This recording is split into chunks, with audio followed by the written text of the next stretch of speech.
Welcome, everyone, and thank you very much for coming this evening to join us for what I think will be a very wide-ranging discussion on the topic of stopping violence against women from the local to the global.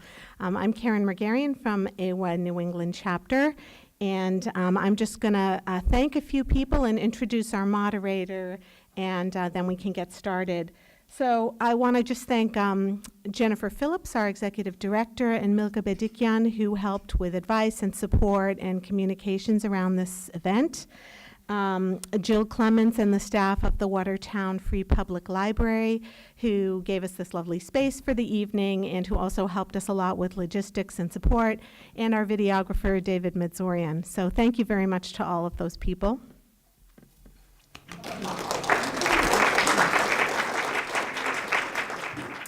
And now I'd like to introduce our moderator for this evening, Judy Norsijyan. Although I think for many of you, Judy probably doesn't need an introduction. Judy has been active in numerous organizations, women's organizations, Armenian organizations, social, political, and health-related organizations, locally, nationally, and globally.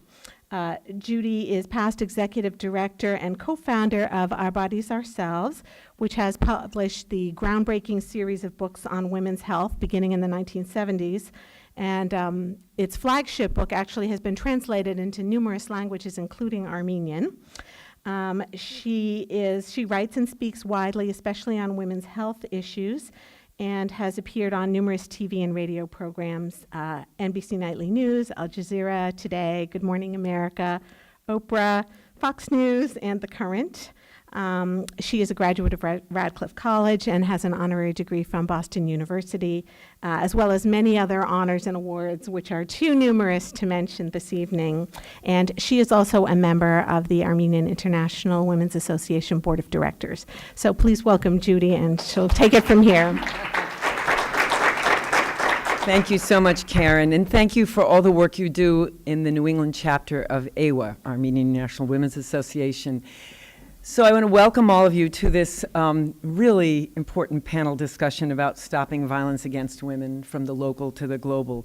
We have four wonderful panelists. To my immediate left is Sovina Harotyunyan, and she's the United Nations Population Fund Armenia Program Analyst. And there are some bios in the back if you want to pick them up. And I noticed a typo. It says, instead of United Nations Population Fund, it says United National. So excuse that typo. I won't give the detail because you can pick this up. At the end of the panel, you will see Peter Kutugin, who's the sheriff of Middlesex County and who's been a leader in this field of men's engagement around violence prevention. And you will hear from Peter second, and he has to make an engagement in Cambridge shortly afterwards. So he will probably be able to take maybe one or two questions. Most of the Q&A will be leaving till the end. And his leaving does not demonstrate any lack of interest in the subject matter. It's that he really does have to leave, and he was so gracious to include this in his schedule.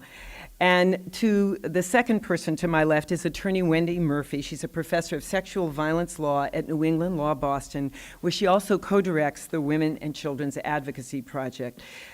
Wendy has been involved in more lawsuits and public advocacy work in this arena than practically any attorney I know, and her work is really exemplary.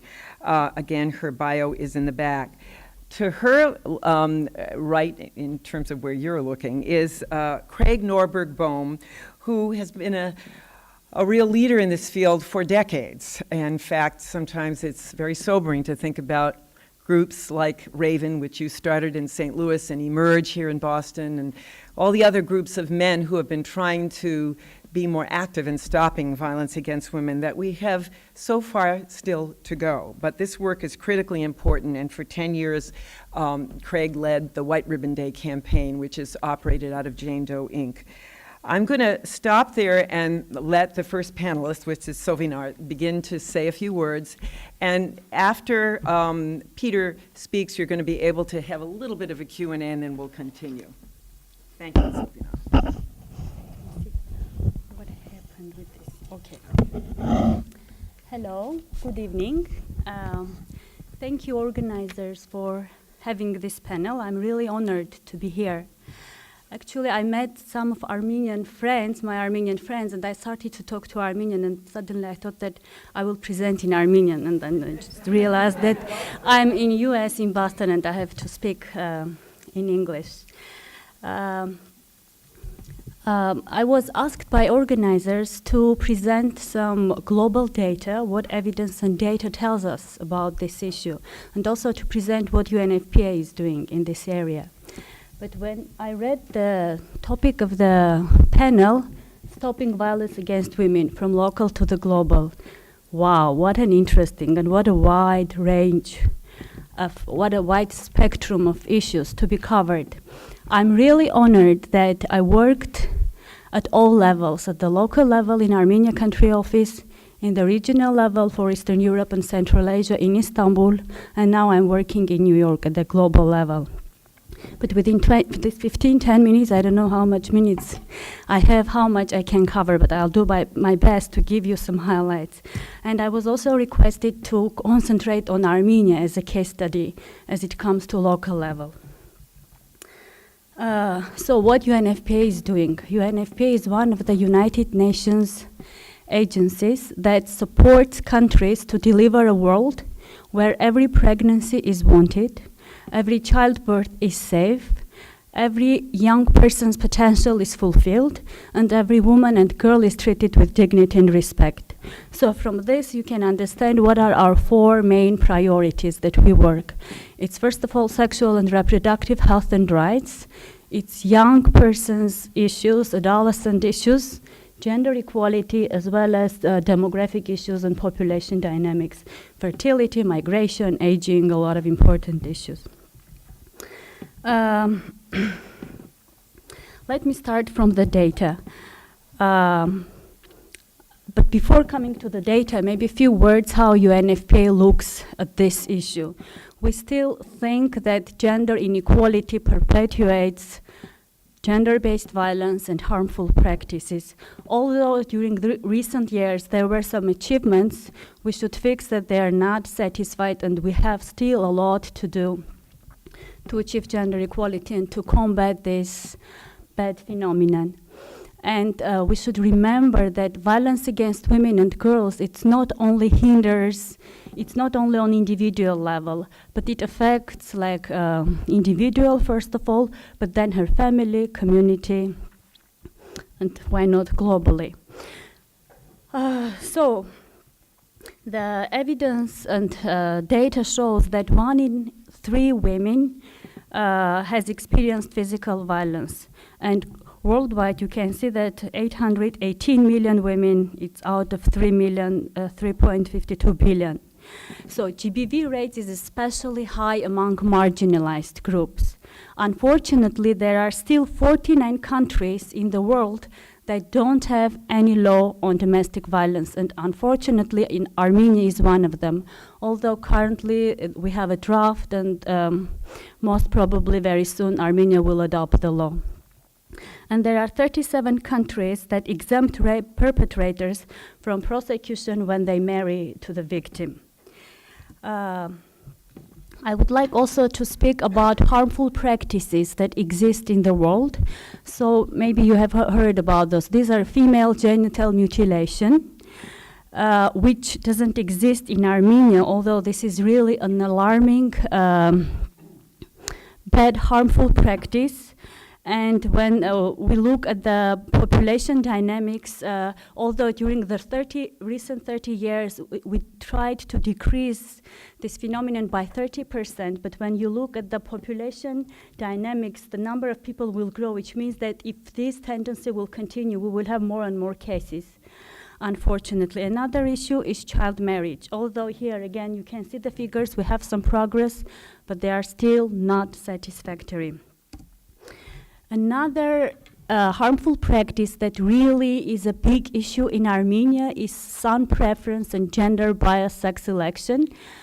When parents learn that the fetus of a girl, they try to get rid of it because they think that because there is son preference in Armenia, and they think that if they have sons, they will be more prosperous. When they become elderly, their sons will take care of them, and they are more flexible. They will continue the surname of their family, and etc., etc. So this phenomenon exists in Asia and in South Caucasus in 3 regions, in 3 countries: Armenia, Georgia, Azerbaijan, and you can see the figures here. As to Armenia, 93,000 girls.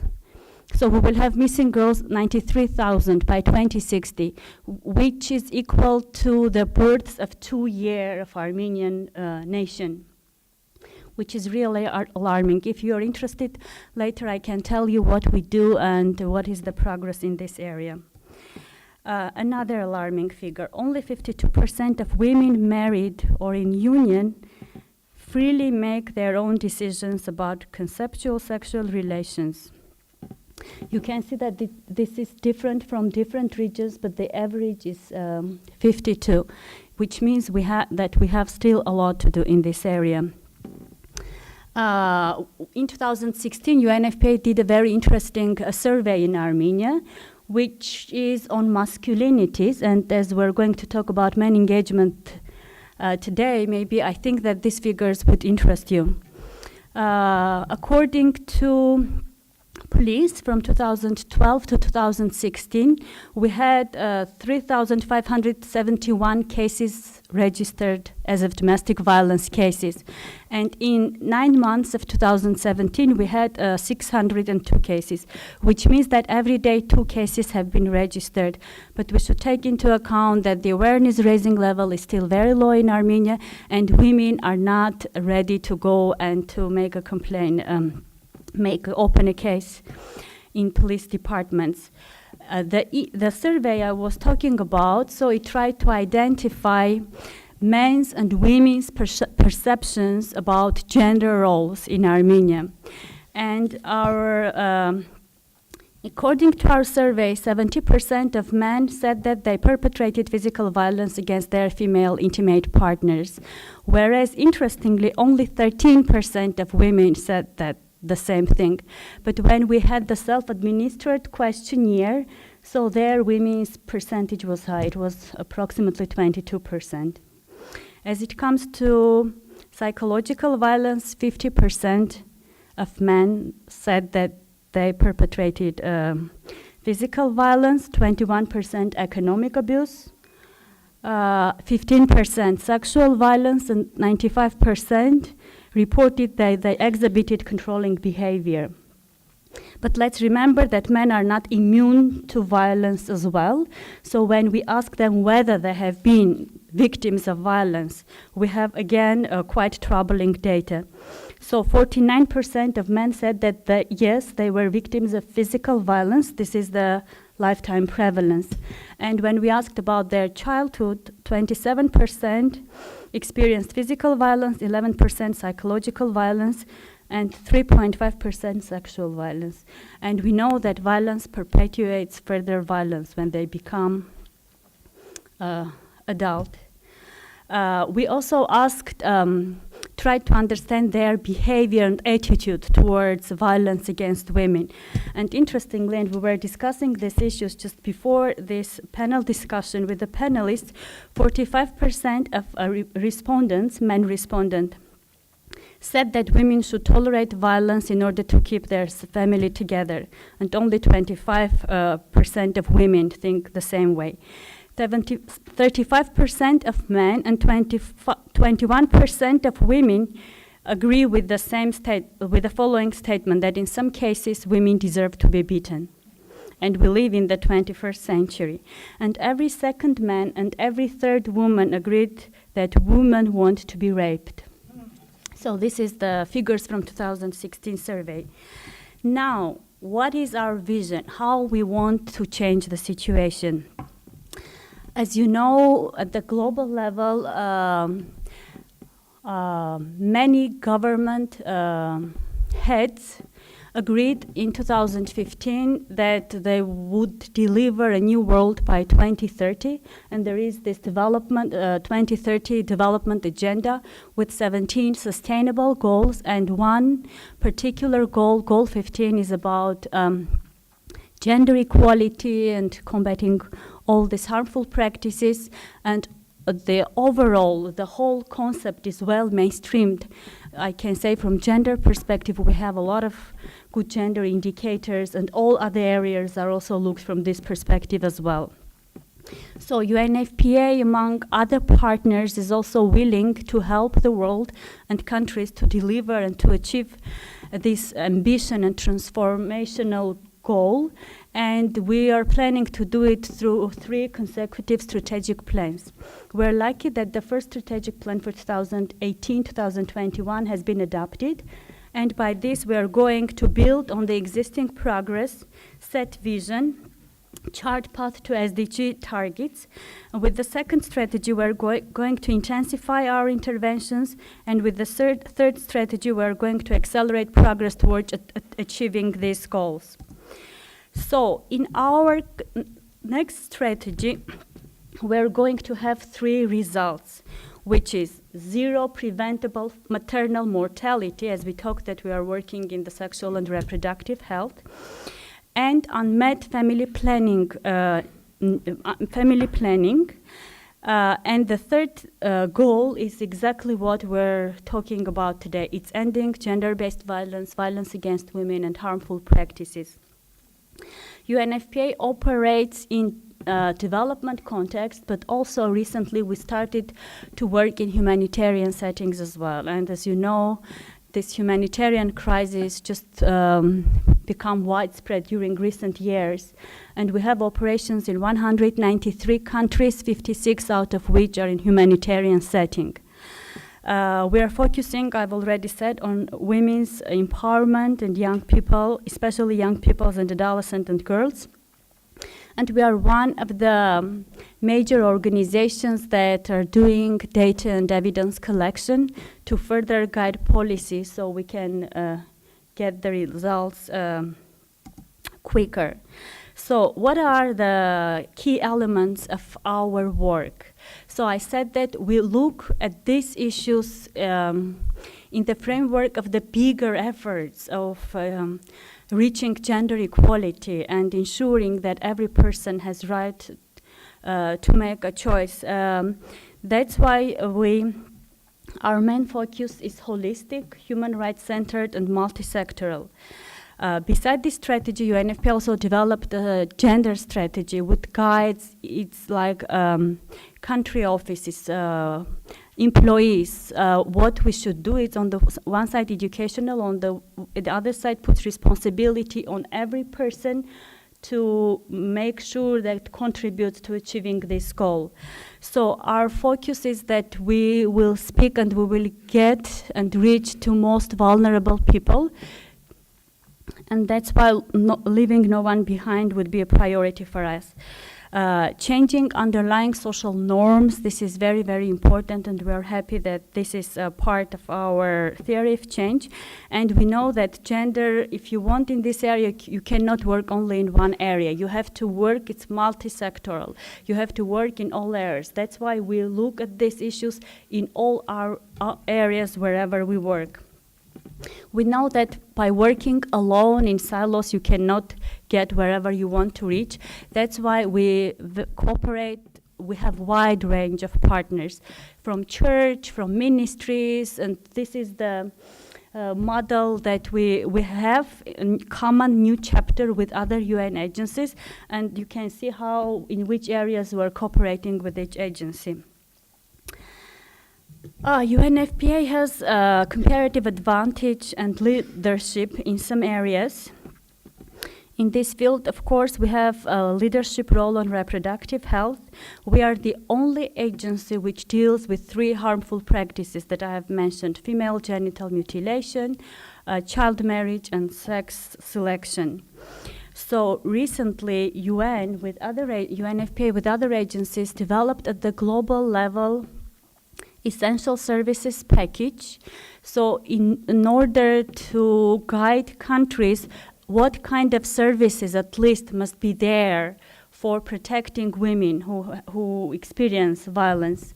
Because experience showed that men, especially lower middle income countries, every time it takes a lot of resources to create the will all the time. it's better to give some minimum standard, so they can localize and use it as a guiding tool. During recent years, I would say that there is more and more interest on behalf of donors, why not, on these issues. And recently, European Union, gave United Nations 500 million euros for doing projects this area, which is unprecedented in the history. I already said that we work in humanitarian setting, and there we also developed a lot of tools, materials that can help actors who are involved in this area use in their everyday life. These are the two tools that I wanted to talk, but I think that I have not much time. I would like to speak, to tell you a few words how we work at the country level. In Armenia, again, we cooperate with a wide range of partners. We work with government agencies on policy and advocacy level. And if I take the example of sex-selective abortions and son preference, UNFPA was the agency who identified that this phenomena exists in Armenia. We try to mobilize resources and involve media, civil society, experts, church, so everyone, so that we can tackle this. As a result, we have now new legislation. Awareness raising is quite high. We managed to decrease the skewed sex ratio balance. Like the natural balance is 106 boys versus to 100 girls. But in Armenia, it was 115 boys versus to 100 girls. We managed during these 3-4 years decrease it to 112, which is really a big success, and Armenia has become acknowledged as best practice and got even an award on this, how we managed to do with very little resources, because we think that sometimes resources and finance, it's not a matter. It's matter how you approach, how you mobilize, how you involve media. I think that in our case, media had a huge impact, and recently not only Armenian media, but we give interviews every day on international media. Another interesting cooperation is with church. So UNFPA Armenia works for consecutive 6 years with church because we think that they are very influential and they can help us to give our message to population, and during their work in their communities they can promote our values. Yeah, it can be very challenging, but on the other side, if you manage to find a common language, then it can be quite successful cooperation. We also worked with another closed institution, which is Ministry of Defense, and there we try to gender mainstream the defense sector reform in general. And we have also man engagement component at local level, regional level, at the global level. I would like to say more, but I think my time is over. Maybe I will stop here. And for wrapping up, I would like to say, at the country level, people, that yes, there are many things to do in country level, but please, let's not forget that you are not alone. There are other countries who experience the same. There are countries who are more advanced. We can learn from others how they achieved them. There are international standards, a lot of tools, wealth of wisdom. Let's be clever to use it so we can move and make the progress faster and easier. At the global level, my request is whenever you make any decisions, any negotiations, any agreements, take into account local context and listen to the people who live at the grassroots level and involve them and bring them to the board so your decisions would be have more quality. And finally, my request to those women and girls who suffer violence would be speak up, don't tolerate. You really don't deserve it. And wherever you live, it doesn't matter. There will be people, resources, organizations who would be really able to help you to overcome this bad thing. Thank you very much. I'll be here and I'll be ready to answer to all your questions. Thank you so much, Sovina. That was wonderful, and there will be time for Q&A at the end. Sheriff Kutugin is going to say a few words now before he has to leave for the Cambridge event. And if we have time, you have a few minutes to speak with Sheriff Kutugin. But don't worry, Sovinar not going anywhere. We can talk more about it. Thank you. Good evening, everyone. That was a really amazing presentation, actually. You don't often get such a deep understanding of what's going on, not just in one area, but across this world in such a sophisticated fashion. So, Sovinar, thank you very much for your leadership on this and collecting this data. And I'm hoping, actually, I want to get your PowerPoint presentation. So I will give you complete credit for your slides, but it's really, you don't often find it all tied together so well. To Sovinar, thank you for your tireless work on behalf of the United National Population Fund in advancing Armenian society and bringing bringing Armenia to the point where it's confronting its own issues, understanding its own patriarchalism, patriarchy. Well, what's the, Judy, you're the smart one here. Patriarchy. But very paternalistic society, you know, and understanding this is the first step in addressing what's really going on behind closed doors. Wendy Murphy, who's a longtime friend of mine, we went to law school together. She was in the smart classes, I was not in the smart classes.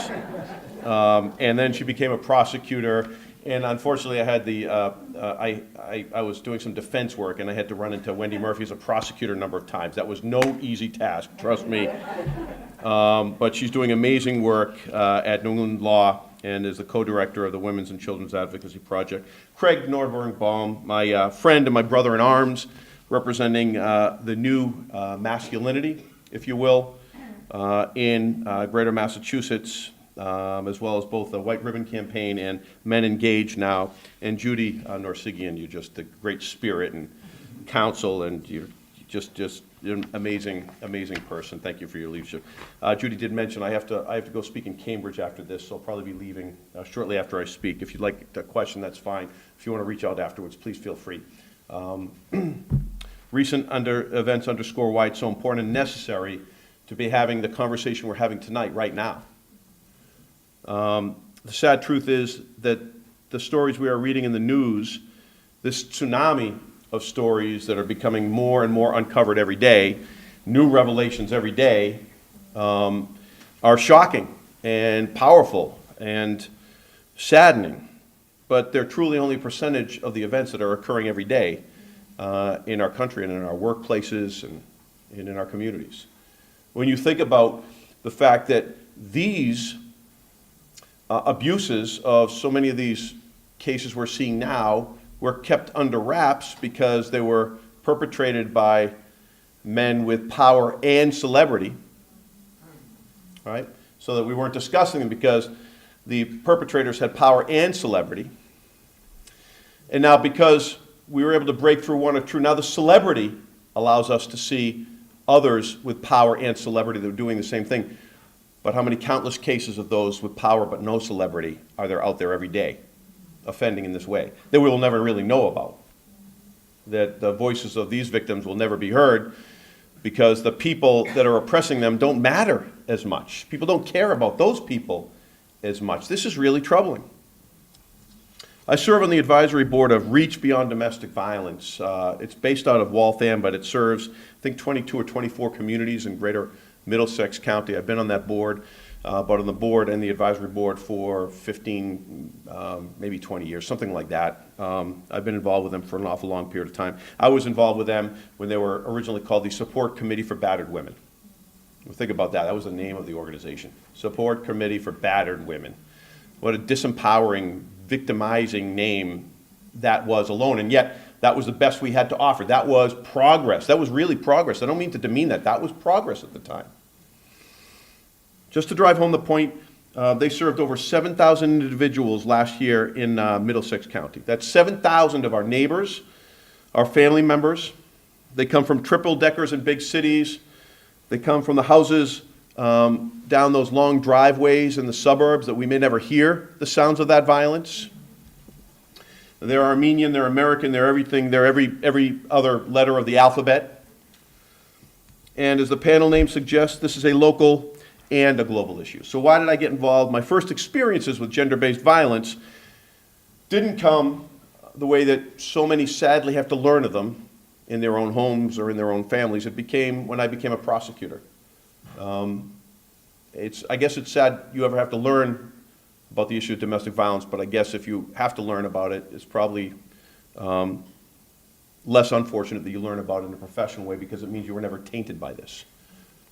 I remember the cases, just like I'm sure Wendy did, case after case after case of people coming in, having been hurt, having been bullied, having suffered great trauma, sometimes moving forward with the case, many times not moving forward with the case, and there were so many other reasons why they just didn't feel it was, why they should go forward. Some of it was because of fear. Some of it was because maybe they felt they were a little bit wrong. Maybe they caused it. Maybe because they have no place to go. Their finances kept them imprisoned in this relationship.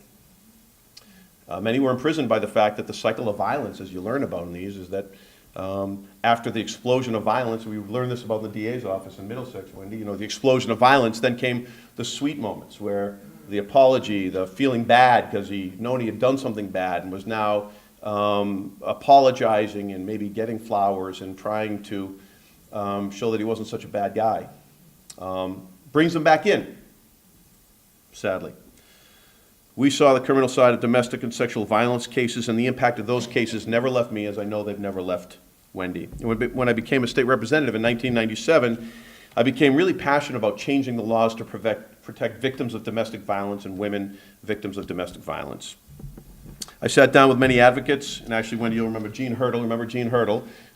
She was running the support committee in Waltham, and so I became good friends with Wendy, with Jean, and we began to work on issues dealing with domestic violence. And I sat down during this time with many advocates and women's groups, and I was always amazed at the strength of these women and these advocates.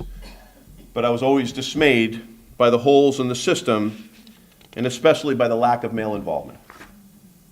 For a long time, Craig and I would be the only men in a room of women dealing with domestic violence.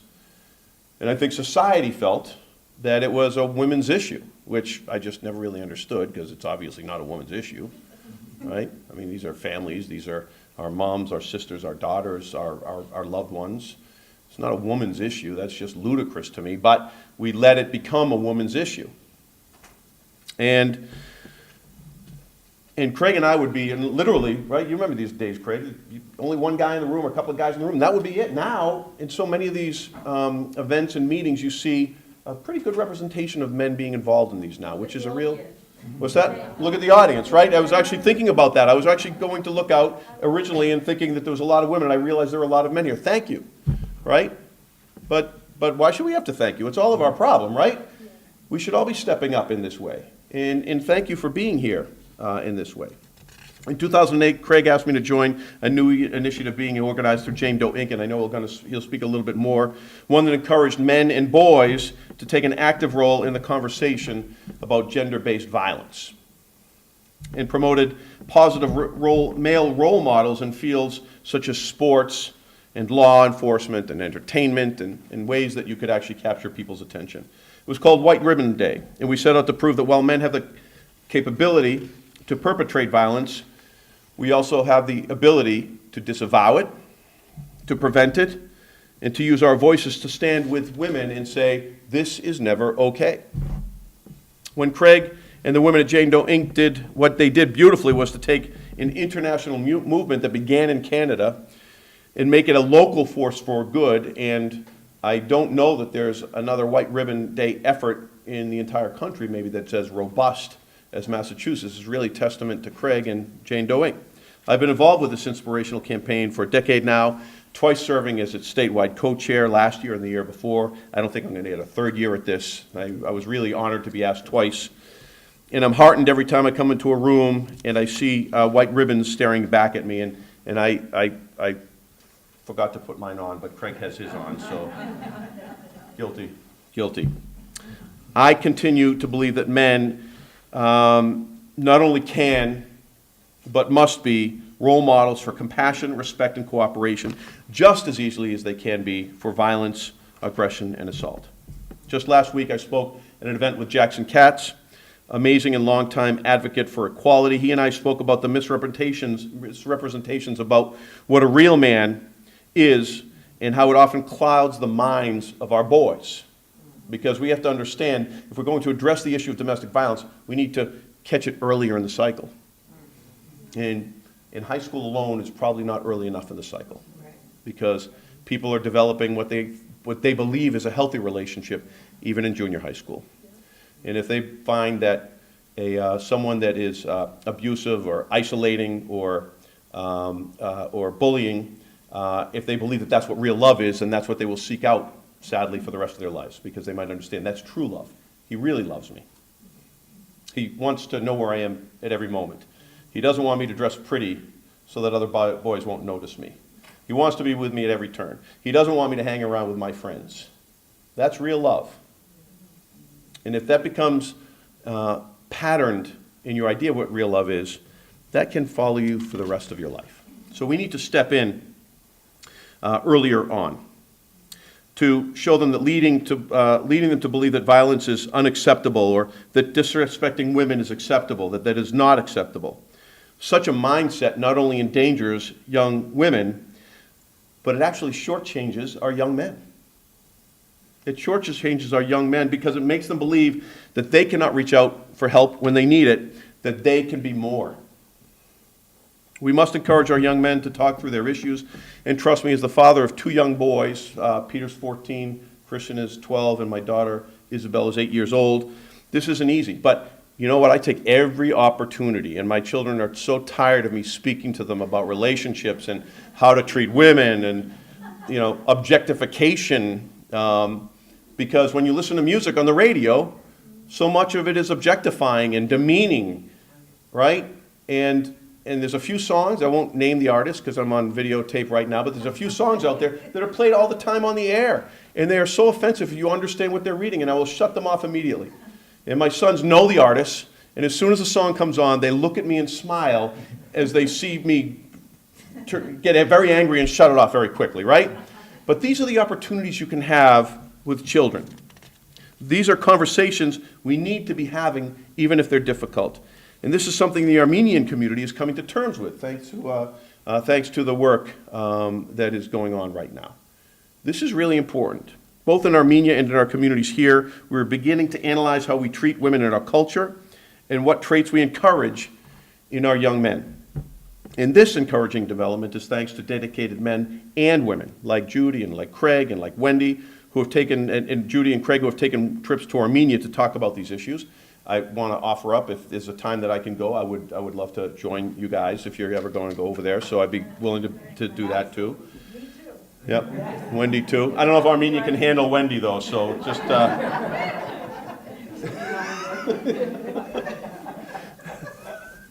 Just teasing Wendy. She knows what I mean though. As we have seen through White Ribbon Day, we can change the culture around gender-based violence with a few simple actions. We can identify and uplift role models, both male and female, who represent the kind of inclusivity we wish to see. We can call out homophobic and transphobic language when we hear it and say it's not okay to use that language. It's not okay to demean someone because of who they are. And we can push these conversations further into the public space. Our roles as advocates can begin and can be reaffirmed right here tonight. And all of you have taken this step. And if each one of us steps into our own worlds to change things, to make this progress, to educate people, to educate young women and young men about treating people with respect and love and appreciation, we can do more. And after watching the presentation earlier, we've got a lot more to do. We think we've got a lot to do in this country. We've got a lot more to do in this world. So I'll close with that. Judy, I don't know if you have a minute, we'll take. if you have there's a question or two or something like that, please. Does anyone have a quick question? Yes, thank you, Peter, very much for your presentation. presentation. I just wanted to ask, it's hard to find the success stories, Zovinar mentioned one in Armenia. It's hard to find them because what we also see is that every day more people are speaking out, so you actually have an increase in the number of domestic violence cases because now we're becoming more aware of the scope of the problem. But I wondered if you have a success story to talk about in Massachusetts, in the areas that you're focused, and how that has evolved. What have you done, and what kind of things can you point to that show that there is positive change? So I plan to have a success story. All right? So, and why do I say that? Because we're actually about to begin a new program where I'm really excited. One of my great frustrations as sheriff, I'm the chief law enforcement officer for the entire county, which doesn't mean I'm like the local chiefs of police. But with that comes a great opportunity. But my great frustration is there's been a couple of areas that I've been very frustrated that I've not been able to address. I mean, I deal with mental health and substance use and so many other issues, educational opportunities, but the areas of frustration are domestic violence. I don't get to address it in the way that I'd like to be able to, and human trafficking. These are two very issues that I care about a lot and that I've been frustrated in my inability to do it. Because on the human trafficking side, so much of local police are doing things, but many of the efforts are disjointed. They're not data-driven, they're not consistent. So we're going to be starting, and some of you might have read in the Wednesday's Boston Globe in the opinion editorial page, it was a great piece about we're starting a young adult offender unit from 18 through 24-year-old, and this is going to be with young men, right? We all know, I mean, I'm a recovering young adult myself. I remember that I came out of my fog, well, some of my fog when I was about 25 or 26, which is when I decided maybe to try law school, and it wasn't easy to get into law school because I had been a young adult. Let's just put it that way, right? As young men, especially, later maturation, later frontal lobe development, the riskier, I mean, this is natural, this has been scientifically proven, it's just natural, right? I mean, this is just the way we evolve, so it's not a fault, it's just the way young men and we evolve differently. Riskier behavioral choices, a failure to understand the impact of your actions, much higher rates of recidivism and violent behavior.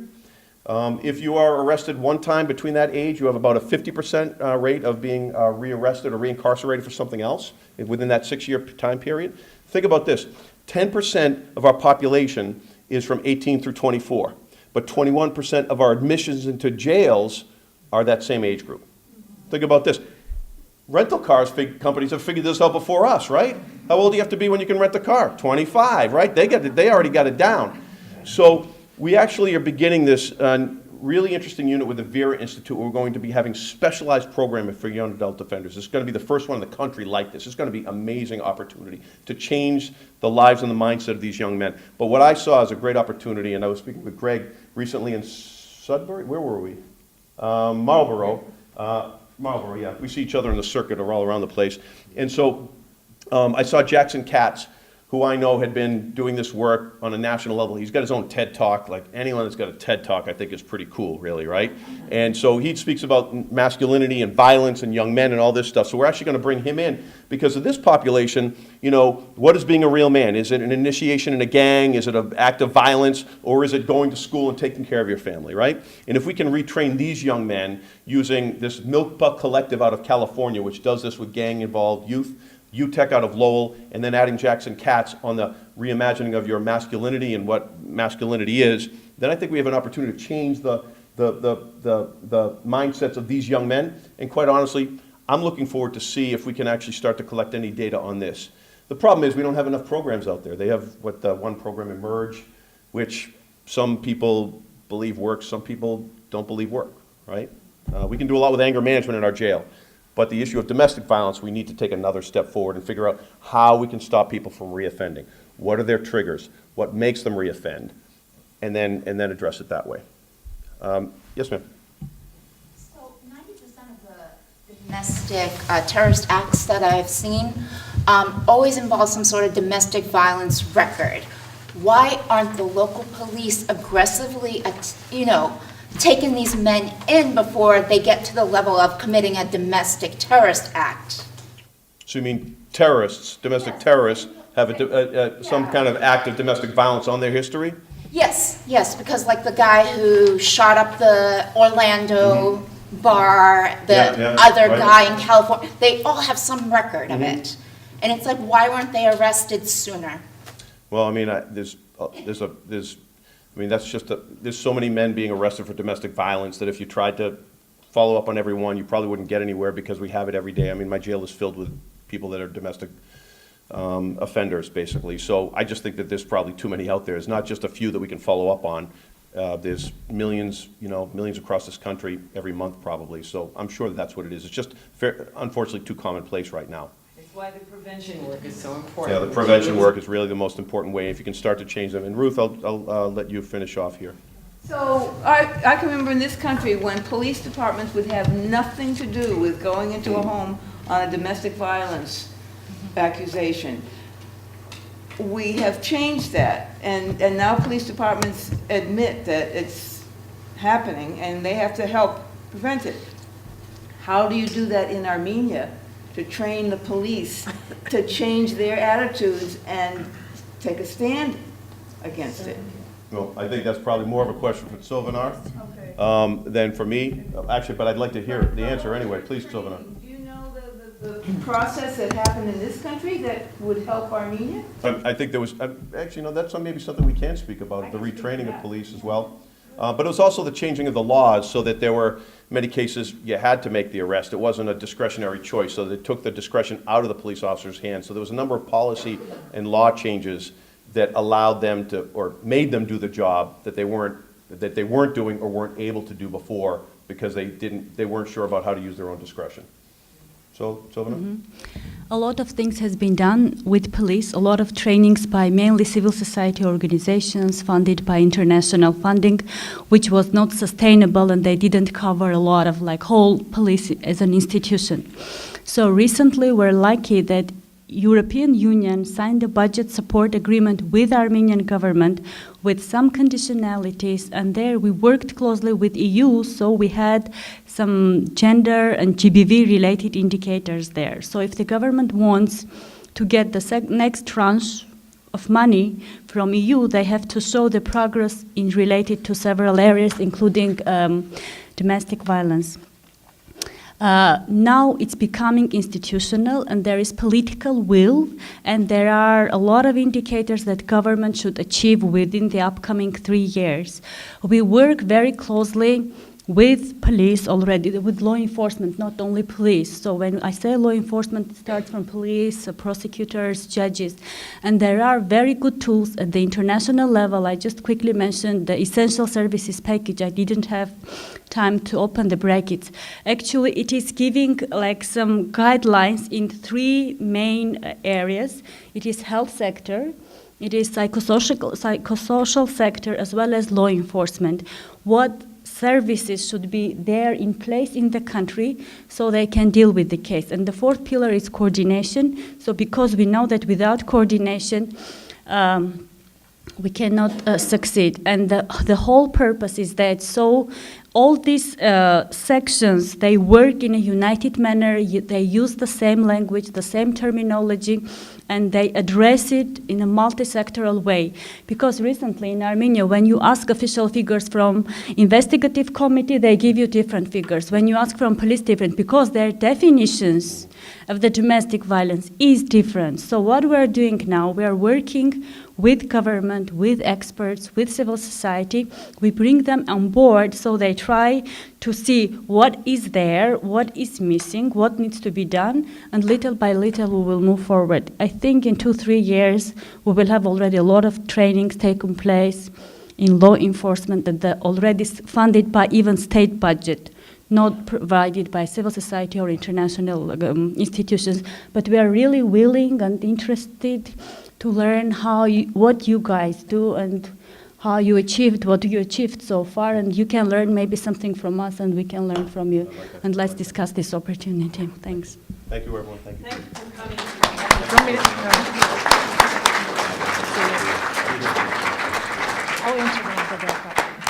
Thank you so much, Peter, and this is such important work. And I will mention that AWA is supporting one of the most important organizations in Armenia now addressing this issue, the Women's Support Center, which is based in Yerevan.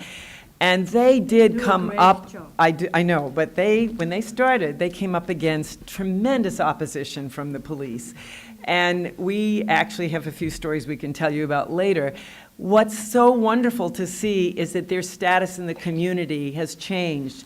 Officials are respecting the work they do. It's a slow process to change people's attitudes towards what the idea of masculinity and women's subservience, which is the way many people still think that women should appropriately be. But the change is coming, and when you support organizations like AWA, who are working to support these groups, and other NGOs, you're doing your part in sharing best practices. The Women's Support Center has brought from the United States some of the best practices that we've learned here, but they're also developing their own based upon unique factors of being in Armenia. So it's a two-way street, and sometimes you find ethnic communities in another country learning from the particular experience of, say, a group like the Women's Support Center. If I may just add Yes. one more comment, I would say that there is already some political will on behalf of high state officials to finally take this issue seriously. Like last year, we had a request from investigative committee to do review and analysis of all the killings as a result of domestic violence in Armenia as of 2015 to show the prosecutors in the regions that this matter really exists. Because like maybe some people in this institution, they understand, they believe that this exists and they are trying to do something, but others are not they don't believe that it's a serious problem and they have responsibility to tackle this issue. When we did this analysis, it was so interesting. It was open for prosecutors, of course, with all the names and data have been provided, but then we decided to have another anonymous version, and we shared with civil society so they can use in their advocacy efforts. Thank you, Sovinar. Now, Wendy Murphy is going to do a short presentation. I know you have way more to say, but you can't. I know, bring Peter back. I want to talk to him about a couple things. I do want to say something, a couple things before I get to my slides, because including answering a little bit of the question, what have we done here that people in Armenia should be copying? And my first reaction was, don't copy us. I've been doing this work for 30 years. Violence against women has gotten worse. Okay, don't copy us in Armenia, please. Find another country. And I'm sorry to say that, but it's true. 3 women die every day in this country from domestic violence. There's a woman raped about 1 a minute, is that the right? Like roughly 1 every minute in this country. 5 children die from child abuse in this country. Don't copy us. We didn't get it right yet. It's so hard for me to even support or be proud of what we've done in this country because we haven't done a good job at all. What makes people do a good job? What makes countries do a better job? To me, what Sovinar said was so interesting. The first thing she said in response to Peter's question, well, first we had some money, right? That was the first thing. They found some money. When you give people money, they actually do things. I'm sorry to say that. In this country, like you can train all day long. People aren't going to change their behavior. You give them money, they change their behavior. I'm sorry. But in this country, the way money made a difference in terms of actually causing government officials to be more accountable, which is a lot better than not being accountable, but it doesn't go so far as to actually reduce incidence rates, but it helped a little. And what pushed us in that direction? A successful lawsuit against a police department in Connecticut. That's what made a difference. It was about 20 years ago, am I right, about 20 years ago? A successful lawsuit against a police department because a woman was killed when they knew she was going to be killed. They knew he was going to kill her because he'd beaten the hell out of her, and they didn't protect her. She died. Her family sued, and they won. That is a very difficult lawsuit to bring these days. In fact, you really can't bring it because as soon as that lawsuit was successful, they changed the law to make it so you can't sue police when they don't protect. Right, see where I'm going with this? As soon as it was a money problem, then we started doing all the trainings and so forth and so on. Money matters, I'm sorry to say. And frankly, there just isn't a lot of money in protecting women and children from violence because there's a hell of a lot more money in causing them to be subjected to violence. And I include in the top of the list of the money-making ways that violence against women is celebrated and not prevented is pornography. I mean, pornography teaches men to be violent because it's also not only acceptable, it's delightful. All right? It's not just okay, it's erotic, pleasurable at the highest level of your brain. And pornography trains men how to think about women.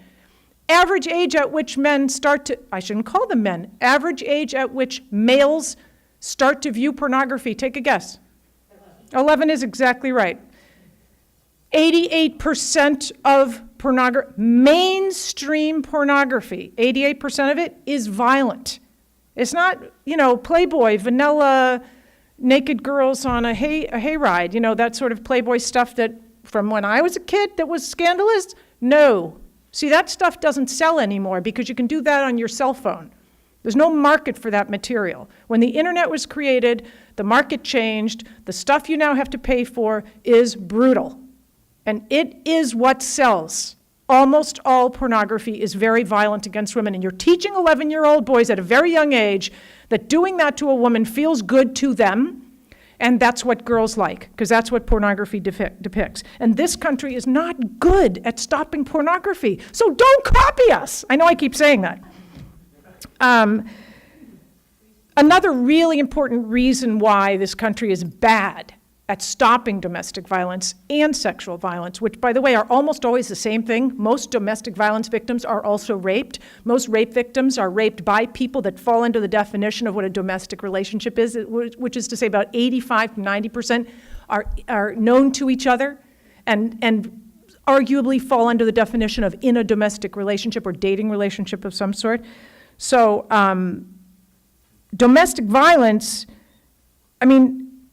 it's not really about domestic violence. It's about being female, being subjected to violence in a country where the legal system is designed to permit the violence to occur with impunity. That's our legal system. Now, one of the most important ways we let it happen with impunity is that when a case is reported, so let's think about this. The police show up at your house. You've called them. You've been beaten. The police show up. And let's say we're doing a good job at least arresting somebody at that point or bringing the guy in and filing some kind of charges. Guess what happens after that? So you think that's a good thing. That's an improvement because we used to not do that, right? Well, guess what happens when you arrest him?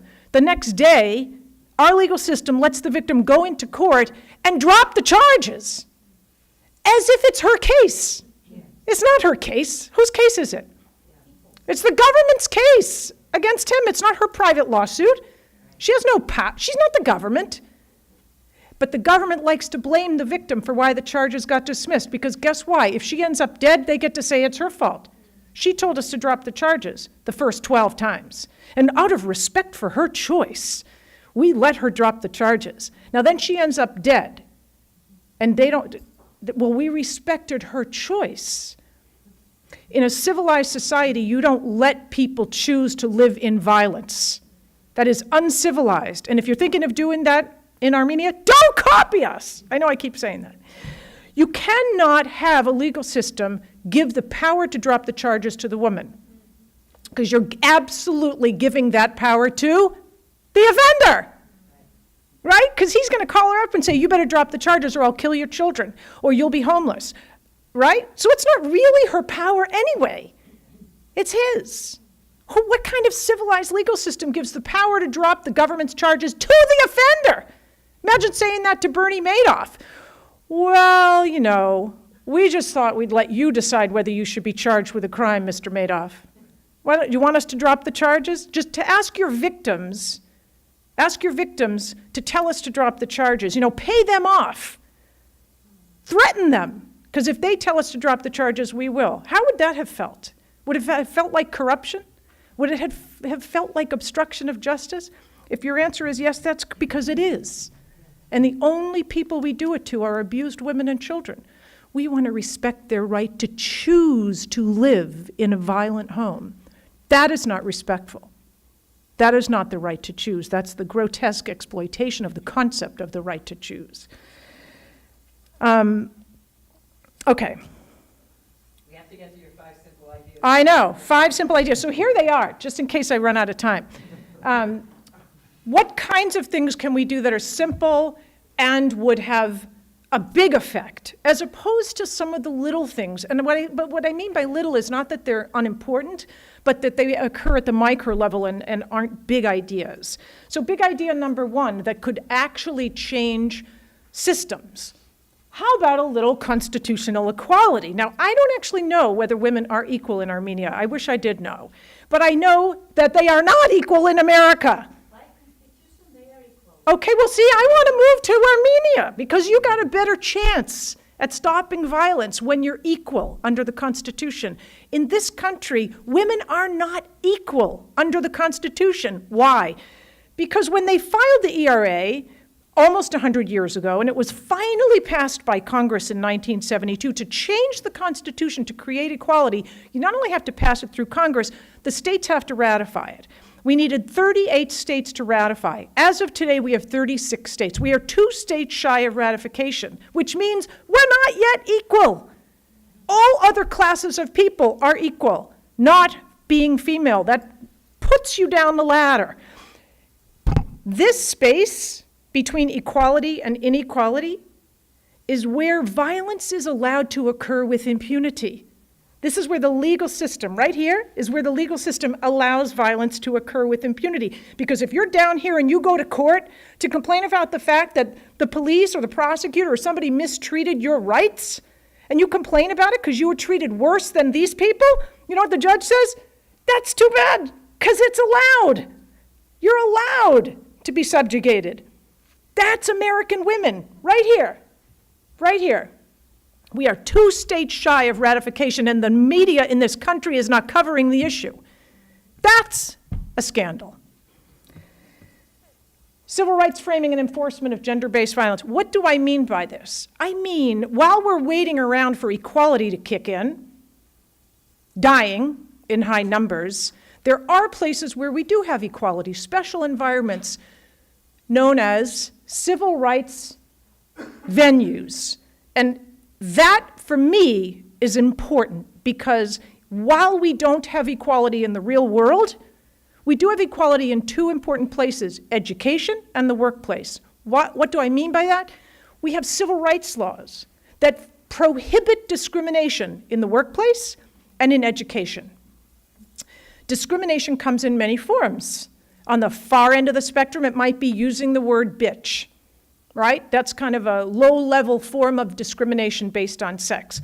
At the far end of the spectrum, what might one think of as an extreme expression of sex discrimination? What do you think?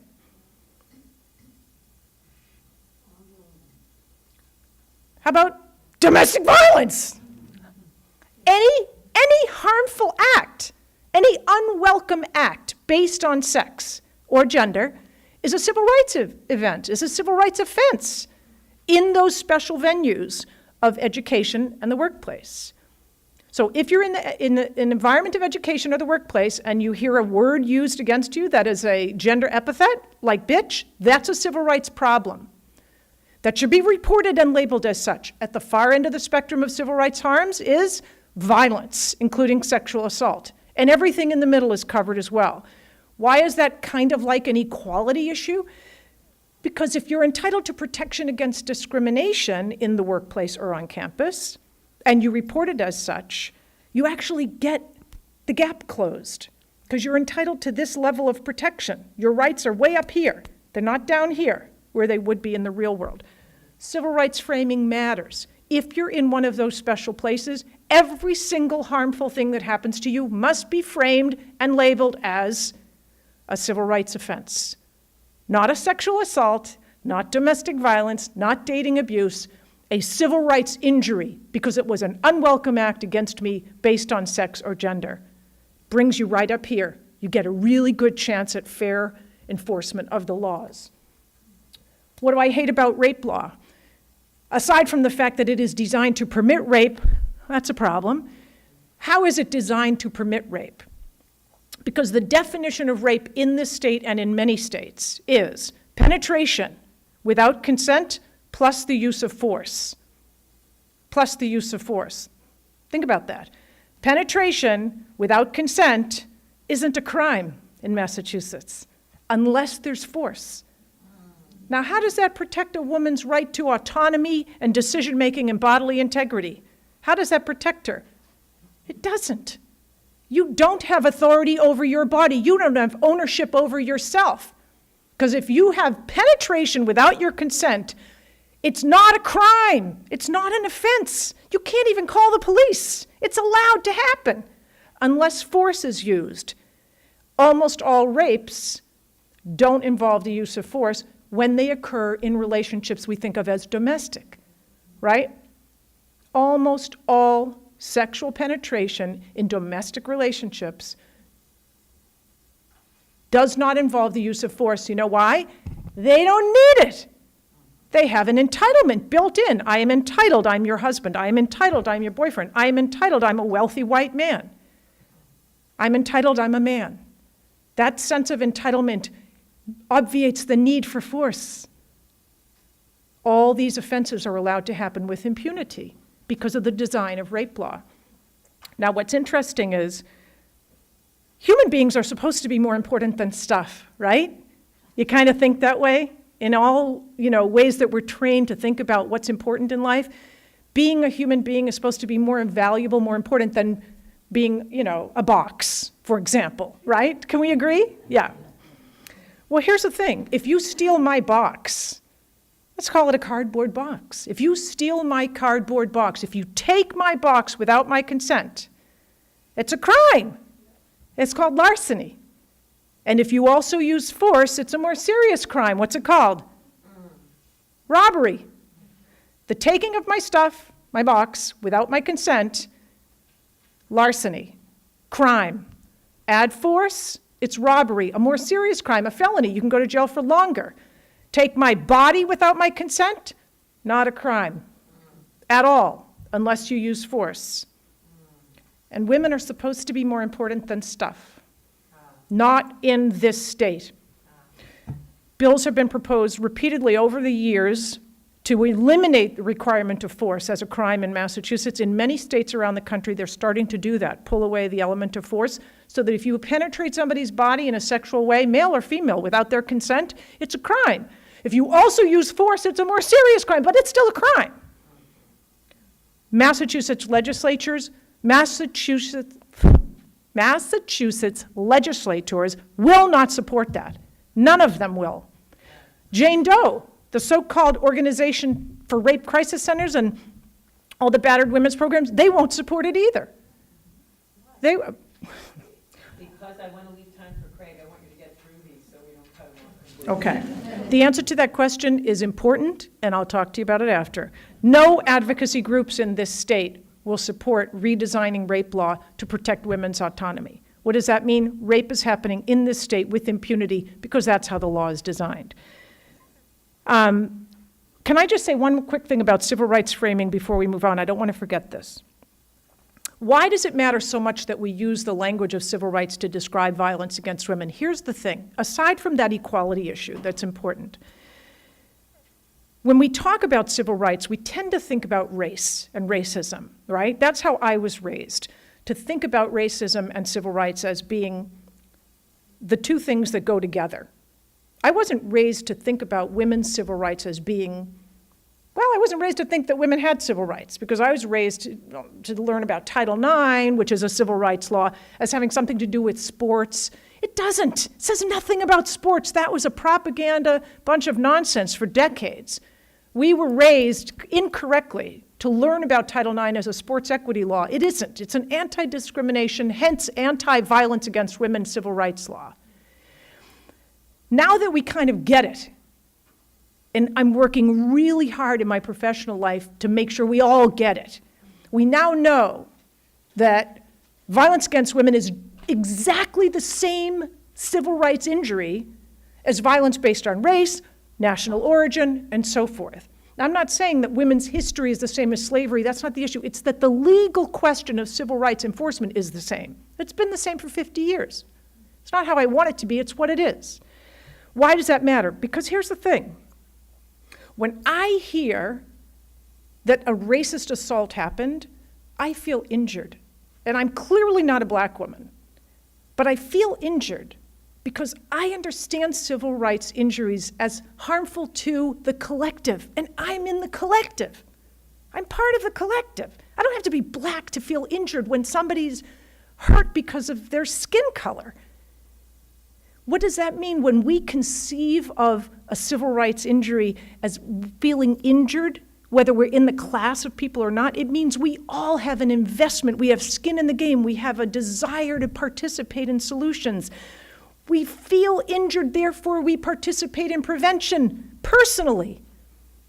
We don't do that for women. We don't do it for violence against women because we don't inherently conceive of violence against women as an injury to the collective. We think it's a personal problem. It's a private injury. It's her thing. It's not my thing. That needs to change, and that's a framing problem. That's an internal understanding of the issue problem. If we all start to feel injured every time there's a sexual assault, every time there's a domestic violence incident, if we all feel injured, we all have a much deeper commitment to prevention, and it becomes a universal injury and not a personal individual injury. What do I dislike about discriminatory legal tactics and language? 2 quick ideas. 1,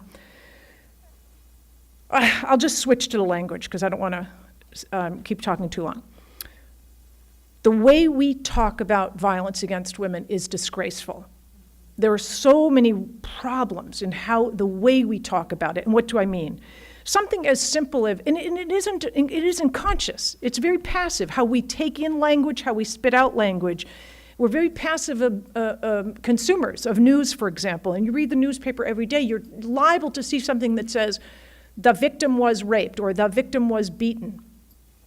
There's a problem with framing it that way. The victim was beaten. Where's the perpetrator in that sentence? Nowhere.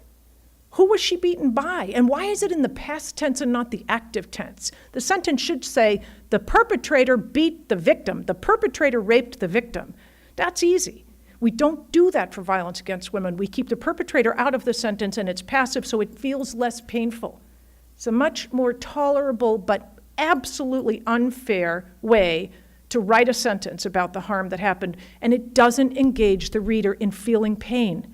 It distances the reader. Another example, this is just a pet peeve of mine because I run the Judicial Language Project at my school where we use sociolinguistic research to critique the language that we use in law and society to describe violence against women and children.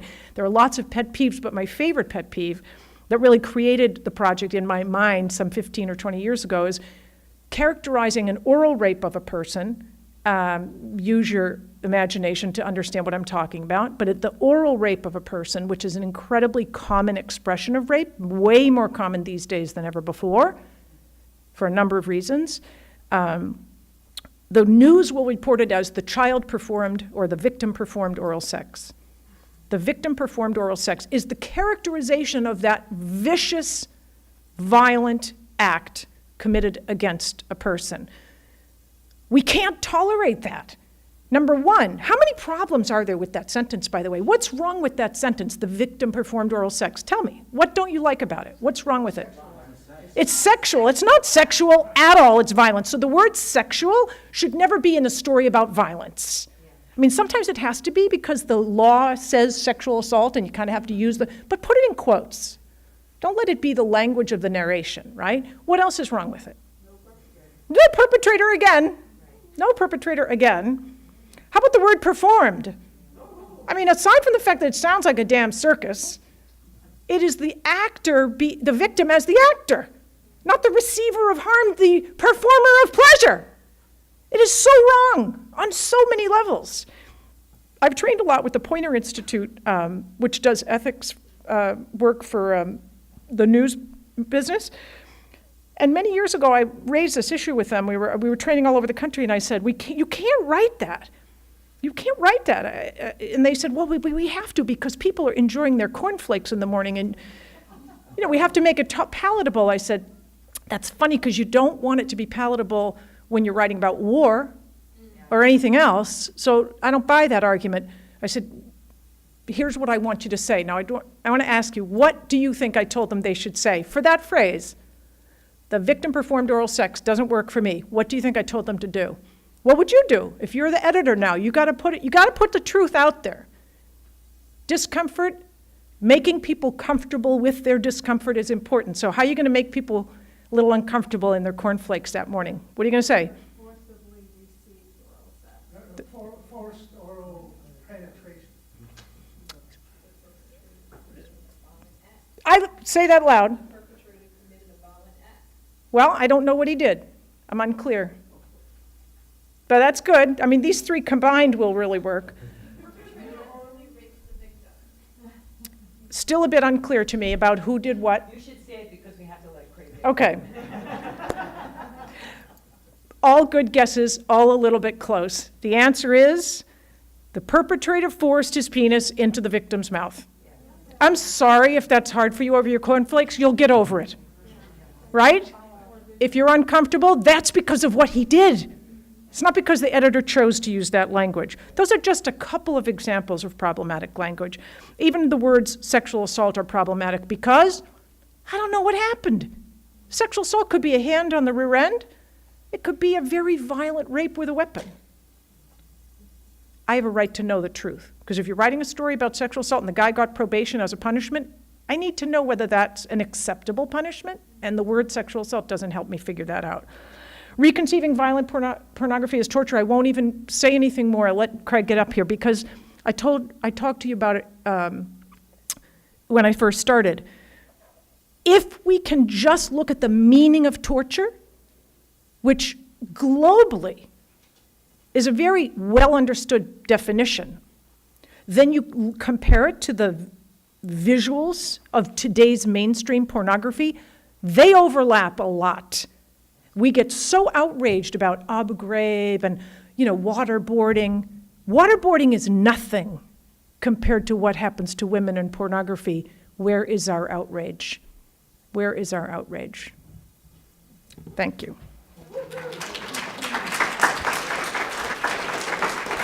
I like the content of Wendy's talk largely because it's about setting limits and regarding entitlement. And so setting limits is what we do as parents, right? The good parent sets good limits, and the kid's more comfortable knowing where the limits are. Well, we're not setting limits well because of entitlement. And something I think we talked about over dinner, we had dinner, the presenters did for a bit tonight, is that there's a reality for men is that they do it when they can. And the very reality of a culture of permission for men. And we're hearing a protest about that in no uncertain terms of late. This is what the newspaper reports and the stories that are coming out about confronting sexual predators in the workplace when there's a power there. And so I'm going to talk a little bit, I'm going to be talking about men as partners in prevention. And there's a range of things to be talking about here, and you might find that what I'm talking about is a little softer in its context. But I think there's a range of material here that I thought would give you a really new breadth of understanding of what can be done. And I'm thinking that it needs to be done at all levels. I'm a preventionist. We talk about something called the social ecology, about the individual's relationship, the relationship in a family, the family in a community, the community in a society. And you operate at all levels to be successful, not just to the individual or just to one other level. So I really appreciate the work. Wendy works at the society level, I would like to say, by working with some individuals, but it's really about setting limits and the law. It's really a good level to see work, policy. So I have a 40-year career in working about men's violence against women, and in that regard, about men's health. Who are men? Why are men this way? What can men to do about it? What can I do about it? It's a question. And so I'm posing this thing about prevention. When we talk about the crime or the act that harms, there's a range of things. There's an etiology, a time frame of this. And I want to move around, but I don't have a lavalier mic. But there is a range from emergency when it happens and how to respond after it happens. We've heard a lot about that tonight. There's maybe folks who are at risk in a middle ground, who may be getting into trouble, who may be effective places to do risk reduction. And then there's even earlier in it where maybe the problem hasn't really started. So we call the image one of, I can walk through this? Is this live? Yes, it is. Oh, I love that. Thank you very much.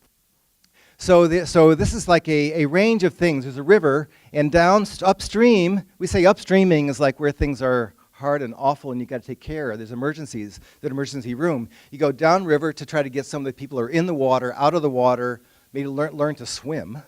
We teach a lot of at-risk courses. And then you get further to the wellhead. This is a popular public health analogy. What do you do there? Where is that with regard to sexual assault and domestic violence and perpetration of the crime? I am talking about dealing with the perpetration of the crime, and particularly talking about males as perpetrators of the crime. That's not the whole picture. 1 in 6 men are victims of sexual assault in their childhood, at least. There are a portion of males who are victims in domestic violence cases. And domestic violence, I think we often think of it as acts, individual acts of behavior. And those, in fact, are crimes. But largely, we're then really, in the cases of lies, some of you may have this experience, it's a pattern. It's a daily pattern or an annual pattern or a routine pattern. It's not one act. It's a repeated amount of activities. And so how do you get there? Why are men there? And I don't have a good answer to that per se, but I want to tell you that's what we're thinking about. Now, how do we work with the solutions? And I'm just going to say a few things about this. I have a few slides about theory, just a few. Then I'm going to talk about local work in Massachusetts, the White Ribbon Campaign in Massachusetts, the last 10 years of work, and a little bit about what that's like and what we're saying. And then I'm going to have a couple of slides, which we might not get to, depending on time, is the global work, and just to let you know that this work is happening around the world. It is happening in Armenia, the solutions, the prevention work, as well as the emergency work, plus other regions all over the globe. I'm sure there's regions where it's not going on, but I think that there are regions where there are survivors taking action literally everywhere, because survivors have to. Oh. I let it go dark. But let me work through these slides. I think it'll make it more clear and a little more coherent.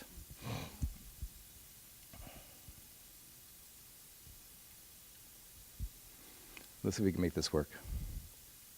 Oh, good. The work I do is led by Survivor's Voice. And I just want to say a few appreciations to the women who've gone before in the theory and the leadership. And this work is here because of women's initiative, not for men's initiative. Survivors, female and male, your voice. I know some of you are with us tonight. Advocates, who here works in an agency that does work like this? Intervention work? Any of you here who do agency work, REACH or some of the others? There's programs all over the state. Just curious if you're here. I just want to say that it's wonderful work. And the men who are here now, I get to that sentence and I begin to cry. It's important that men do this work. So my own motivation, sexual assault is in my life. I'm a survivor. There's bullying that happened in my life, and it's something that we all have to recognize as critical, that is in so many of our lives. It's in our schools today. And so it motivates my continuing this work in my career. The women in my life are a strong voice and motivate me. I became a father and I have a son. How do we raise, how do we raise our sons? It's a critical question.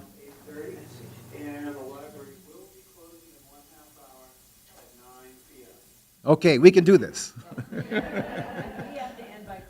Yes, and we will. I'll be about 10 minutes here. So, how do we raise our sons to want and respect equal rights for girls? This has a posed direct question, that's how we raise our sons, to want and respect equal rights for girls, as a specific question. Many men are offenders, some are victims, and many more are bystanders. We're going to think mostly now about bystanders. This is what I'm going to talk about, who can contribute and help. Social norms about manhood and masculinity, as I'm going to say, are a large part of the problem and the solution, and bystanders can carry that water. That we can think about this together. I'm not going to give you the answers to this, but there are posing questions. The social norms are about what defines strong men? What defines strength? It's a conversation. Why is violence so important? What's beneath that? Why does it float our boat so well? We need to explore this. This is men's work who want to make social change, is to talk about this, be more clear about this. So there's a spectrum of readiness. This is a theory of practice for activism. I'm an activist. And I divide men up in my community into 4 broad groups. This is be culturally different by cultures, but in a broad way, there are hostile and opposed folks. These are men perpetrating who don't like what I'm saying. I'm making girls out of men as far as they're concerned. By the way, my messaging isn't for him. There are many men who are uninterested or not paying any attention. I don't do it. I'm not going to do it. I got other fish to fry. It's not my passion. There's a fair number of men in a category. Then there is a large group of men who are willing and ready. They may not be activists themselves, but I would imagine that most of you would raise your hands if I said, do you know a guy who's willing and ready to help if asked? Would he paint a fence? Would he help do a project? Tell me what to do and I'll help you do it. Then there are active leaders like myself and others who are thinking this through, trying to take steps, educate in different ways. Peter Katusian, who's been a leader for years, took this on early in his career in a way that he could. That's what I mean by active leaders. Now, each of these boxes represent different categories of work, because it's not the same work to go after hostile and opposed, or those uninterested, or maybe not paying attention might be a more kind phrase. Willing and ready and active leaders. So what I'm going to talk about now for the rest of the 5 minutes I have will be the willing and ready, and what active leaders can do to motivate them to do things that are helpful. So let me talk about the White Ribbon Day campaign in Massachusetts. I'll go over that.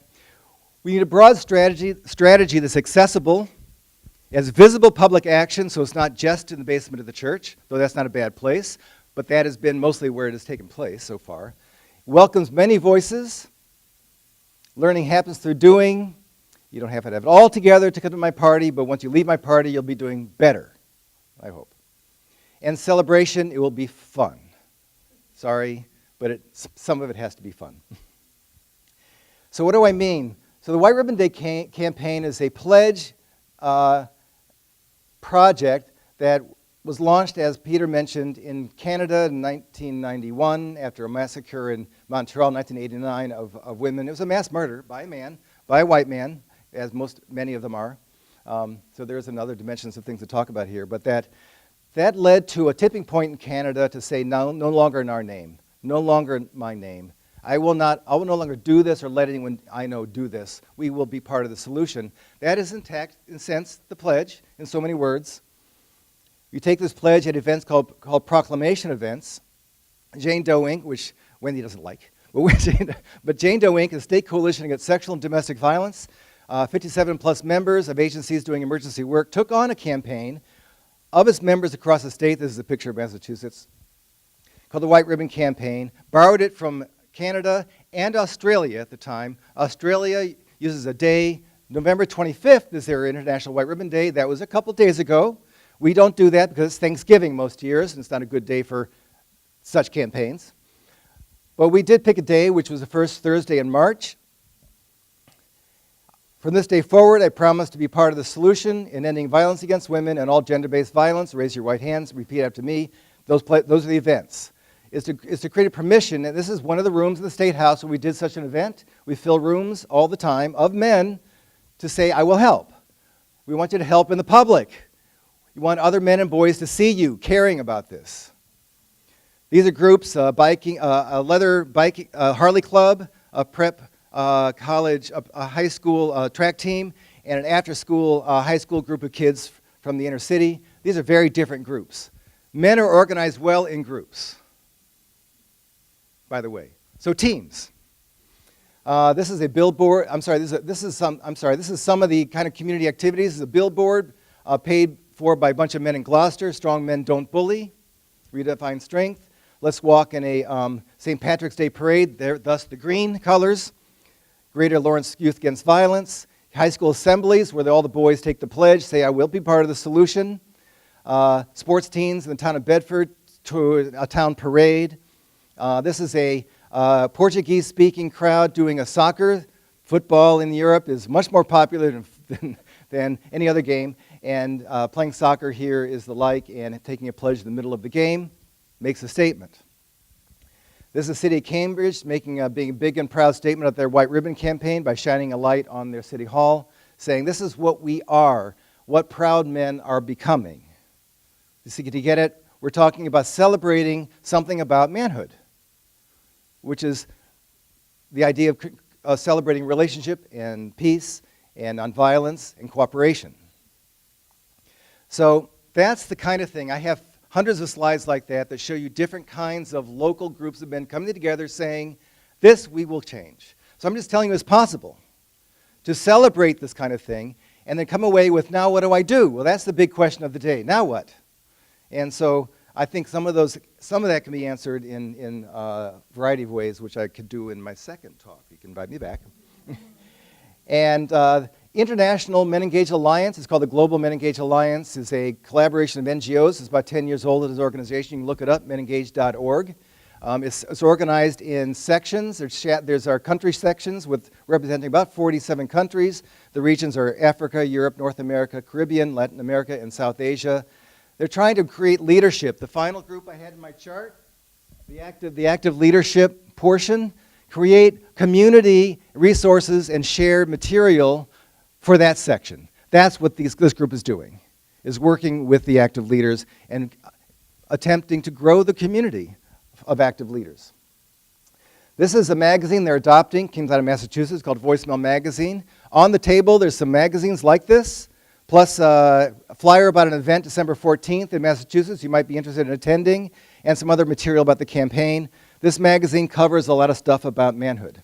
It's a great magazine. Have a look at it. But Men Engaged is adopting it globally. They've also adopted, fatherhood is a terrific approach and a place to work for change, which is how dads raise their boys. So how do you do that? You don't change the boy, you change the dad.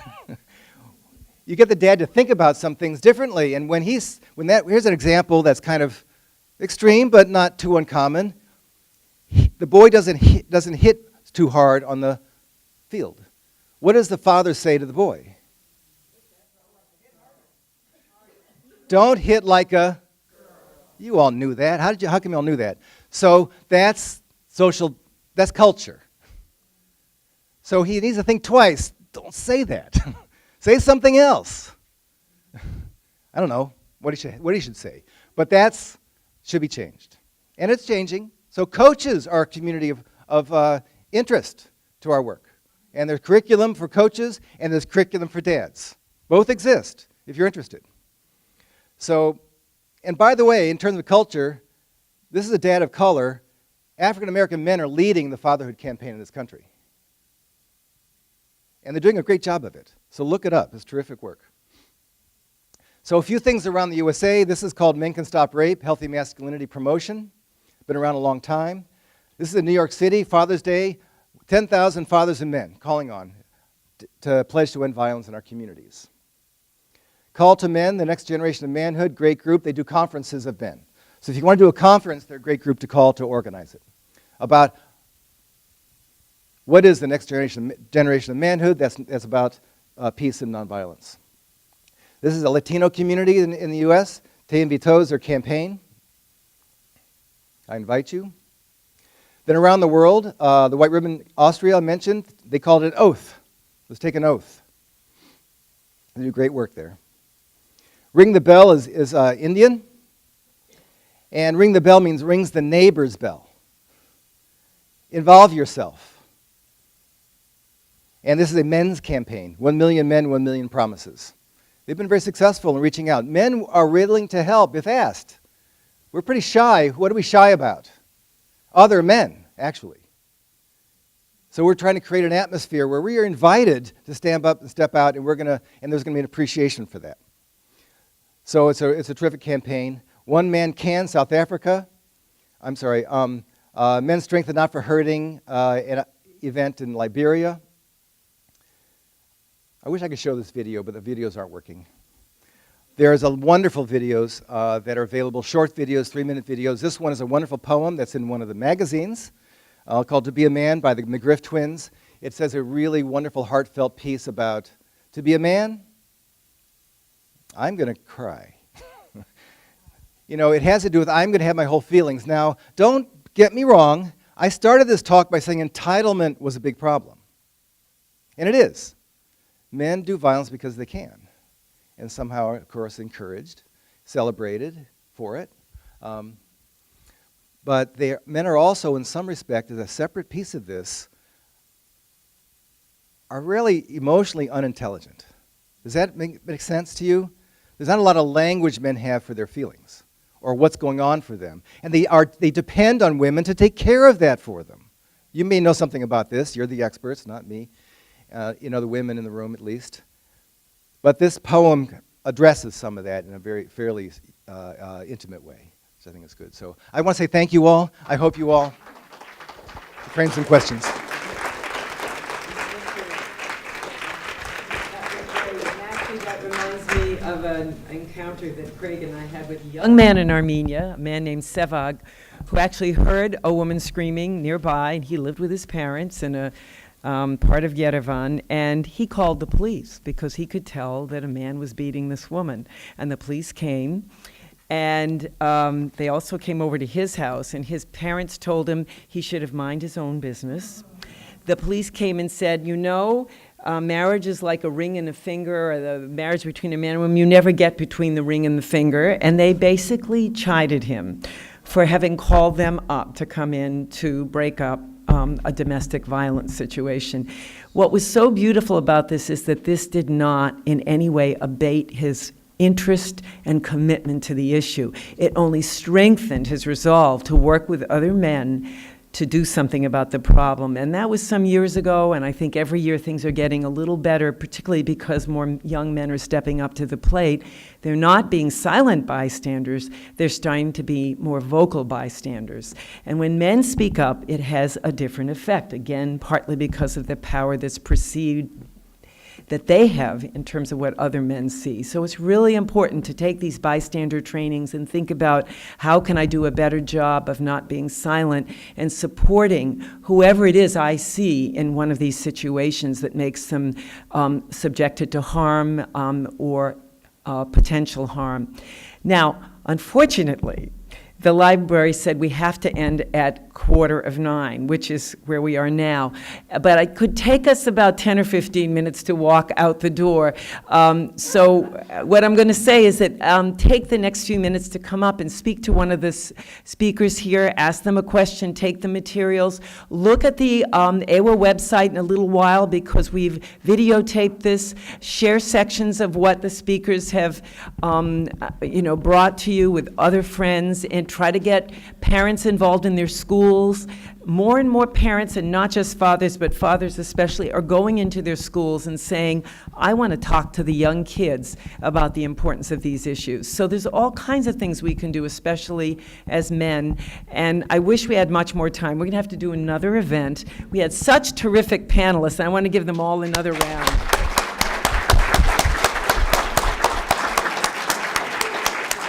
Thank you for coming.